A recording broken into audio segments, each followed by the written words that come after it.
My name is Kerry Thompson. In March 1984, I was a coalface worker at Cwm Colliery, one of the biggest productive units in South Wales. During the strike, I spent most of the time picketing. I picketed from the first day we were allowed because actually my pit had voted against the strike initially, and it wasn't until we were picketed out that we were given another show of hands in the welfare hall, and from then on then we were actually allowed to go picketing. I spent some time in the Midlands and the north of England, but most of the time I spent outside Aberthaw Power Station in South Glamorgan. I saw the best and the worst of it all. A lot of the time, I think somebody described the army as being sort of 90% boredom and 10% sheer fright. And I think being up in the Midlands in the beginning was like being at war. There was lots of police up there, there was lots of pickets up there was lots of pushing and shoving, there was lots of arrests going on, there was sirens going on, there was water cannons around the corner, all sorts of things going on up there. We were sleeping on the floors of local community halls, eating alongside old age pensioners on occasions. So we had a taste of that. But when we stopped sending pickets up to that area from South Wales, we went back to picket in Aberthaw.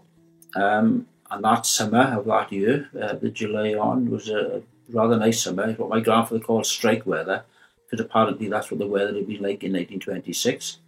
And we spent a lot of the time splitting up. So the two was on duty, where the other two went walking and trying to catch rabbits, because they wasn't a vegetarian then. And it was all rather pleasant during the summer. During the autumn, it started to heat up a bit more because the NCB had got together a back to work movement in South Wales and were given various incentives for people to return to work. Reading between the lines, that wasn't ideal for the South Wales managers. They would have preferred everybody either to go back or everybody to stay out, because it made it a bit difficult when sort of part of the workforce turned up and the other part were outside throwing stones at the cars that they were going past. So that wasn't ideal for those or for us in particular. But that didn't really happen until the autumn. And then, of course, we had a taste then of what had happened in the north of England in the first couple of months of it all. And sadly enough, we had a fatality where a taxi driver was killed, and that was a sort of a turning point in the strike. It didn't stop the strike, but it gave the government a lot of propaganda against us, murderers and all this type of thing. But as I said, up till then, South Wales had been reasonably quiet. We had lots of pushing and shoving down here then in South Wales, because there was one or two people coming into a pit which perhaps employed 800 people. And there was police every morning and every afternoon, and it got quite hairy.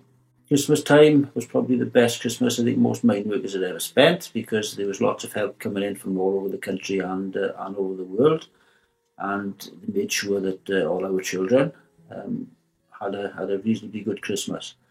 We laugh about this now, but I actually had 3 turkeys that year. One we were given, one and 2 we actually won in raffles. So we had more meat than we'd ever seen in our life in that thing. And then, of course, after Christmas, it was a bit of depression there. It was obvious we weren't going to win. A lot more people were enticed back to work. In some pits, it was up to 40% in Wales, but still the majority stuck it out. And eventually, the leadership of the South Wales Area NUM decided that it couldn't go on like this. They didn't want to see half the men working and half the men not, so they decided to cut their losses and all go back together as a group, and that would hopefully stop the arguments and the fighting that would occur if the pit had been completely split. So we all marched back to work with our banners flying and our bands playing, and walked back into, within a year, redundancies and pit closures and all the things we've experienced since then. Okay, my name is Gavin Rogers. I was a miner for 18 years. I work in the Glen North Colliery as a face worker. Well, we knew there was something brewing because we heard a lot of people talking about, the pit closures. And one particular night, I was sat in front of the telly, and the news was on, and it was 2 or 3 pits which come out on strike in Coventry. And as soon as I heard that, the next morning, I had a phone call off the union representative to meet at the colliery. And we went to the mine, and outside the door of the Glen North Colliery, there's about 300 miners picketing. And obviously there was no scabs as such, so we was just sat there or stood there waiting for information. At first we really didn't know enough about it. We heard about the leaked document that there was so many mines closing throughout Great Britain, and it really stirred us up because we thought that we was going to lose our jobs, because when we first started this miners, we thought our jobs was going to be there forever.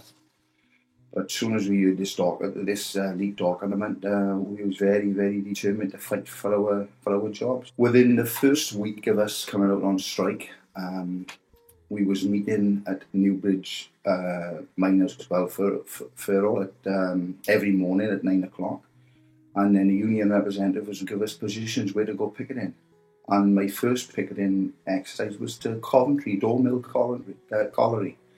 I was up there for a week at a time. So within the first week, I was active as a picketer. Well, when we went up to Dormill Colliery, I couldn't believe it. There wasn't only the Glen North boys there. There was probably about 3,000 miners. I honestly believe if I hadn't gone picketing, we would have lost the house. We would have probably lost everything.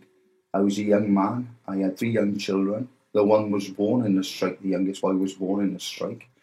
And I honestly believe I was having £19 a week for picketing. I was going up on a Sunday evening to Coventry, and I was coming back home on a Friday evening. And for those 5 days of picketing, I was having £19 in union funds off the union. Plus my family off the DHSS was having about another £25. And we had 3 children. The donations that they give us was fantastic. The toys for Christmas was incredible. So you couldn't fault the public's response. When we went back to work, we felt defeated because we knew what we'd lost, and our jobs would be on the line within a matter of months, or if not months, years. And exactly what happened. As soon as we went back to work, what Arthur Scargill said that he was going to close the mines, he done it. Okay, my name is Jeff White. At the time of the strike, I was Deputy Mechanical Engineer in Six Bells Colliery. As a member of the British Association of Colliery Management, I wasn't actually on strike. We were mandated by our employers not to go on strike. My perspective on the strike really was that the NUM was suckered into it by the government.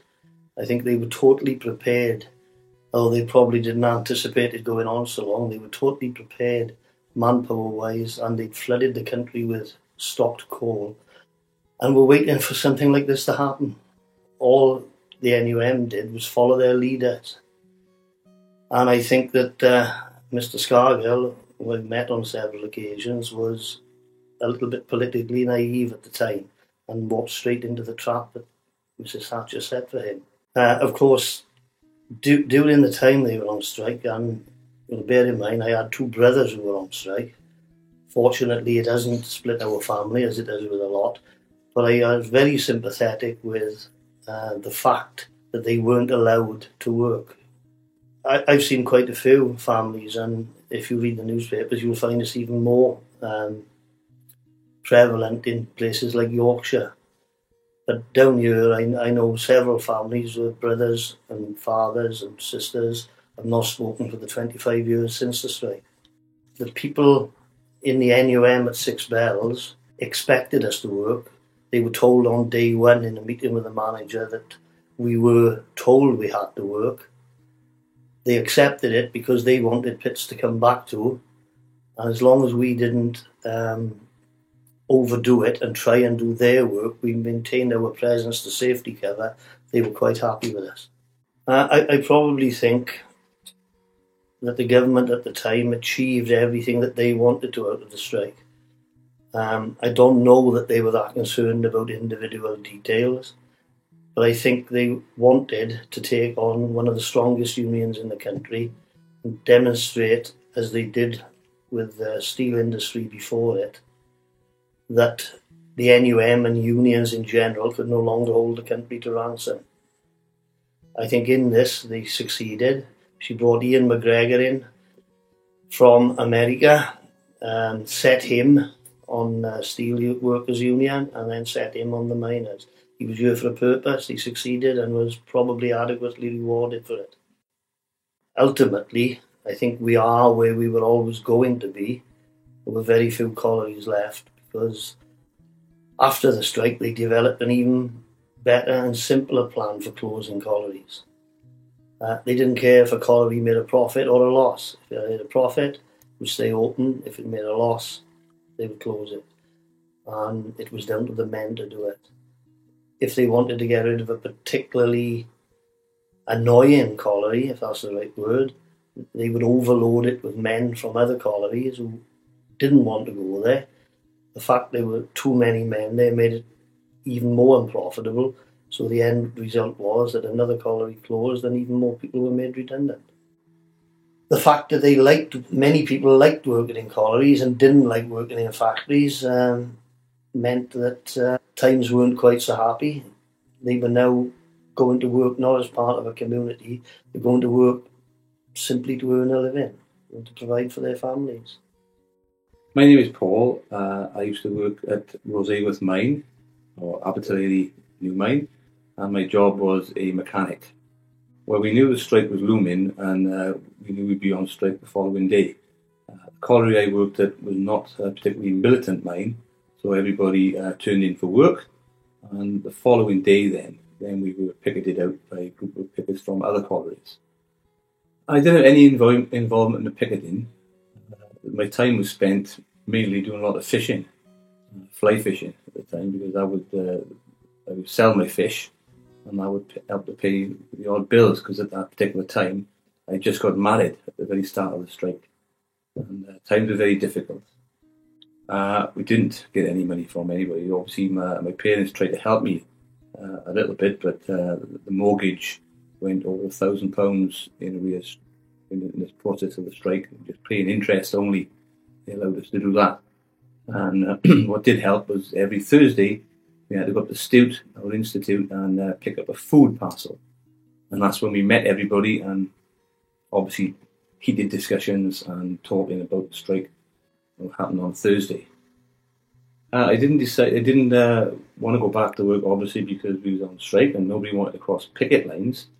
However, I feel that if we would have had a ballot, then the strength of support would be much stronger between everybody.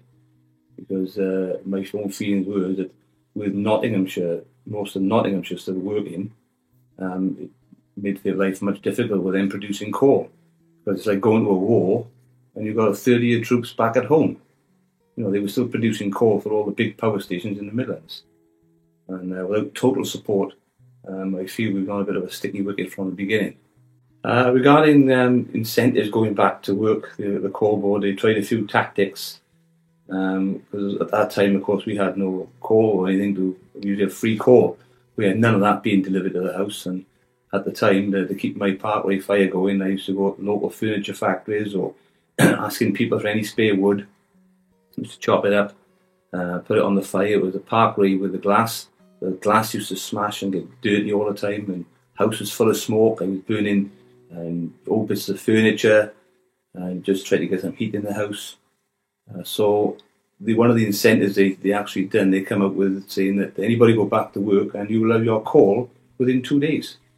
And at the end of the day, I'm afraid Margaret Thatcher and the Conservative government, as far as I'm concerned, were very well prepared for the strike, better prepared than we were. They had stockpiles of coal everywhere. The pit I worked in, approximately a month before the start of the strike, instead of a trainload of coal going a day, we were getting 2 trainloads of coal a day. They were taking our stockpile coal ready to the power stations, ready for the strike. So everything was well prepared. The power stations had loads and loads of coal. We just really walked straight into a trap. Okay, well, my name's Peter Walker. I'm the keeper and mine manager here at Big Pit, and during the strike, I was a very junior member of colliery management. I had just got onto the bottom rung of management, and I'd actually only changed unions about 9 months previous to the strike. So if the strike had happened 9 months earlier, I would have been on strike. As it was, I was going to work as directed by my union. I didn't agree with what the government was trying to do in terms of closing down the industry. Certainly didn't agree with the way they handled the strike, but on the other hand, I didn't agree with the way that the union was handling the strike either. As it was, I had friends who were on strike, relatives who were on strike, and yet I was going to work. And so at the time I found it to be quite a confusing period. I didn't really know what I was supposed to think or what I thought at the time. Really just 12 months of mostly confusion.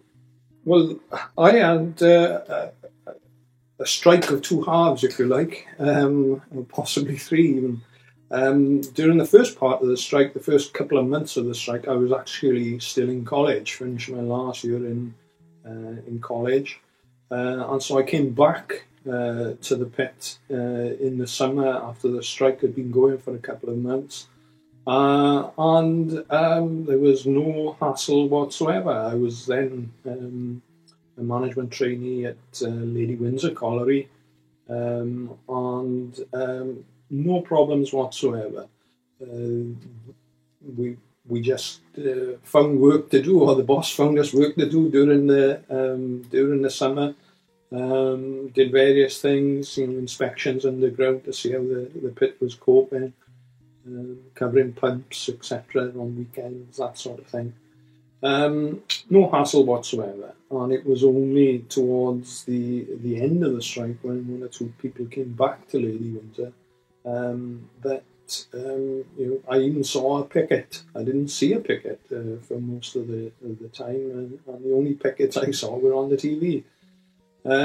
So the experience, personal experience during the strike, wasn't intimidating. It wasn't anything to do with violence and nastiness. It was quite a boring time, where I actually learned quite a bit about my job, but that's another matter. I suppose the legacy of the strike is there, for everybody to see, particularly in mining communities. Most of the pits are gone. In some areas, they've all gone.